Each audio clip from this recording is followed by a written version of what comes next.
Welcome back to Success and Equity on BCTV. I'm your host, Francis Mayer, and I'm going to get that introduction right someday, Mom. I swear.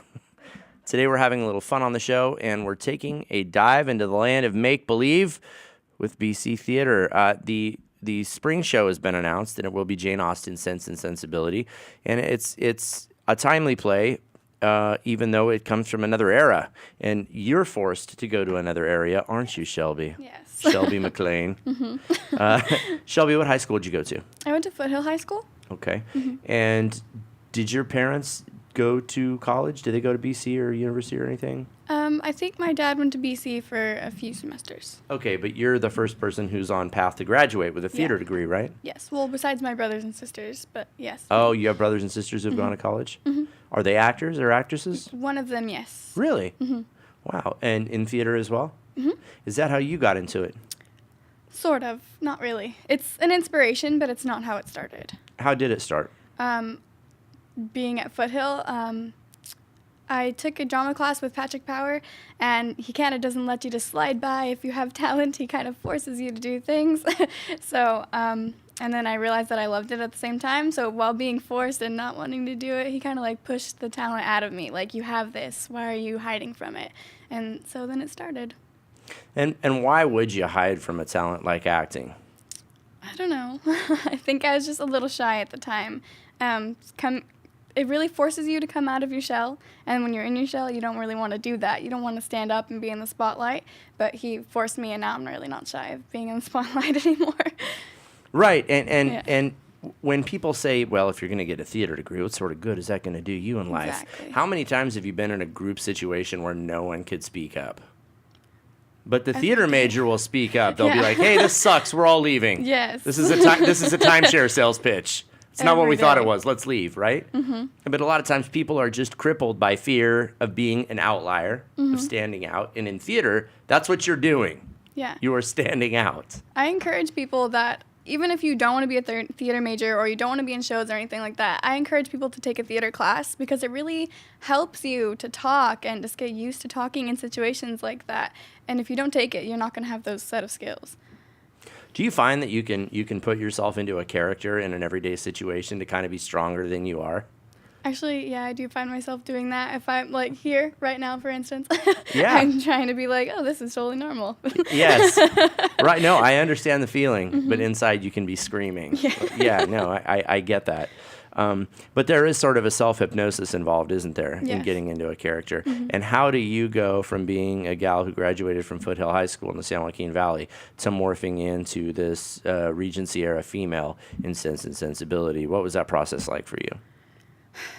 I can't explain it. Okay. For me, it just happens. I don't know. I'm sure other people have different ways of going about it, but for me, I just read my script and I know what I'm going to do, and then I just get there. And who was your character? Marianne. What did you recognize about Marianne early? Do you feel like you're meeting a person when you're reading the script? Yes. Okay. She is sensibility in the play. So there's Sense and Sensibility. She's definitely sensibility. There are manners and things that you're supposed to do, protocol, basically. She does not follow those.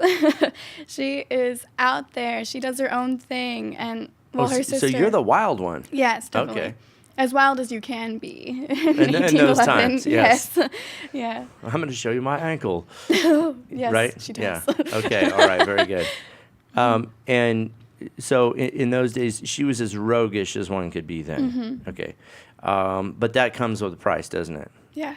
Absolutely. And so did you like her? Not particularly, because she's kind of, I don't want to give anything away. This is hard. Is she a selfish person? Yes, definitely. Compared to her sister's feelings and everyone else, all she cares about is how she's feeling at that moment. And so everyone else will have to wait for her because she's busy crying or something. Yeah, she's a good time Charlie though, and everybody has a friend like that who can be just a total blast to be with. But sometimes cleaning up the mess from that blast is some work. Yeah. You know. And so that is definitely a timeless attribute. So you didn't feel like you related to that very much. No. But you don't have to as an actor, do you? No. You just have to play the character. Make it your own And you become a different person. I don't feel like Shelby. I feel like Marianne. Oh, wow. Okay, Yeah. well, be careful with that. Yeah, for the moment, not Sure. always. But Marianne doesn't talk like Shelby either. And how did you get into that? She uses a standard British accent, not Cockney. It has to be very proper. And Cockney is like fun, right? Yeah, it's like the stable boys and the Yeah. help, not the people in the house, are very proper. And basically every day from the very start of our rehearsals at 6 o'clock, we'd come in and have to start using our accents. And if you didn't, you'd Just be like- like, oh. Just like right out of the gate? Yeah, just the second we got there, we had to start using accents. And is that your director's rule or yours? It's our director's rule, but we all agree. It's helped us. We've come so far from the beginning. Okay. I have a little bit of acting experience, and I would use these dialect tapes. And I remember the Cockney one would say, like, the guy comes on and he says, "Hello and welcome to Dialects 101, Cockney." Now we're going to say the words battle, bottle, butterfly, and what if. Battle, bottle, butterfly, what if? Yeah, that's right? definitely Cockney. Okay. So how does the standard British accent differ from that? Standard British accent is really proper. Like I said, Cockney is kind of like wild, and they don't care about certain words that you would use. They just kind of, it's messy almost. Does that make sense? Yes. Yeah. And so and how long did it take you to develop that accent? To really perfect it, well, I wouldn't say perfect it, sorry, but at least to be better than I was at the beginning, I feel like it took a few weeks. Like, I think we're finally getting there. I think my accent, I guess everyone has told me it was okay at the start, so it didn't really take as long as for others that have really shown progress. And how you didn't have to use the dialect tapes like I did? No, I didn't. Is it just from watching movies? Yeah. Okay. Like, I can watch a show that there's like a Russian person, and then after watching it, I don't even notice that I'm doing it. I just start doing that accent, and because I was watching the show for so long, like if I binge watch, sorry. Yeah. Yeah. And No, then I everyone's get like, that. "You're talking Russian," and I'm like, "Am I?" So it's not on purpose. It just happens for me. Well, and we were talking about American actors and English or Australian actors who come to the United States and put on an American accent. And one that I forgot to mention was Eric Bana. And if you ever have a show with an Australian accent to do, you need to watch Chopper. Okay. Because that film will do it to anybody. It'll do it to my stepdad, and he's really not that clever. Okay. But like I'm Mark Chapper Reed. Like you can't stop saying everything in that Chapper. Oh, it's too much. And do you ever have a hard time getting out of that voice or the character? All of the time. I'll leave and go to a restaurant, and then I'm ordering in that accent, and I don't even notice, and then people are staring at me. Like, my family is like, Shelby, we're from East Bakersfield, not the Yes. East End. and it's also odd because I'll be in a group, but I'm the only one doing it. So the waitress is like, okay, what's going on Is she here? the exchange student? And why is she in Bakersfield? Yeah. That's funny. It really is. What do you want to do after this? What's the long-term play for you? Do you want to graduate from college? Okay. I want to graduate with a some sort, I haven't figured out what yet, but some sort of theater degree behind me. And then I hopefully want to go to either PCPA to continue this. What's PCPA? I can't think of what it stands for. I'm so sorry. But okay. it's a theater school.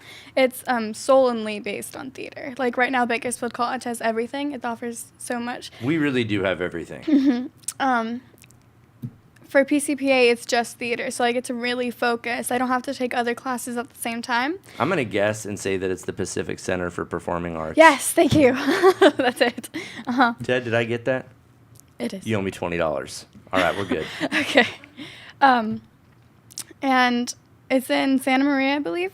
I barely heard about it, so I don't know very much information. I'm going to start looking into it soon, and I want to transfer there and finish out my degree, and then hopefully go on to maybe LA and start looking for actual jobs. Like it's just like that. You're going to go and be an Yeah. actor. Well, it doesn't happen just like that. No, it doesn't. In a dream, it'd be just like that. It does. Well, but LA is a special place because you'll go to some restaurants and you've never had such good waiters in your life. Like they articulate so clearly. and they're so good looking, and you're like, oh, you're an actor. They all are. Everyone is. Yes, they are. But that doesn't mean that you can't get work and make a career out of it. Well, we're going to come back and talk to one of your co-stars here. We're going to take a break and check in with our sponsors. But don't go anywhere. More of the very best that Bakersfield College has to offer on Success and Equity on BCTV.